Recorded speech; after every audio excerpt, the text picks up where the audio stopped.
Okey, Assalamualaikum. Boleh saya minta masa sedikit? Boleh. Okey, kami sedang buat tinjauan tentang projek STEM kami berkenaan minyak terpakai, penggunaan minyak terpakai. Ya. Okey, jadi soalan pertama yang akan saya tanya, boleh saya tahu umur dan apakah awak sebagai seorang pelajar? Ya, betul.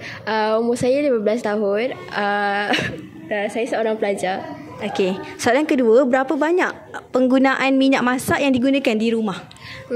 Kurang-kurang macam 5 kilo sebulan. Oh, okey. Yang ketiga, apa yang selalu digunakan dibuat daripada minyak terpakai tu? Adakah simpan ke, jual ke? Ada setengah saya simpan dan ada setengah saya jual. Oh, okey. Kalau simpan tu, simpan kenapa? Simpan sebab nanti saya tapis macam habis semua lepas tu saya pakai balik minyak tu untuk masak lah. Oh, okey.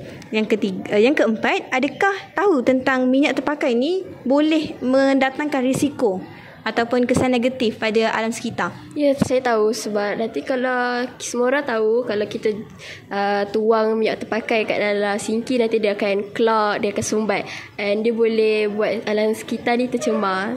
Oh, okey, bagus. Okey, sekiranya pelajar seperti saya menghasilkan produk dari minyak terpakai, adakah awak ingin tahu? Boleh. Saya teringin nak tahu. Okey, baik. Itu sahaja. Terima kasih atas masa dan respon yang diberikan. Okey, sama.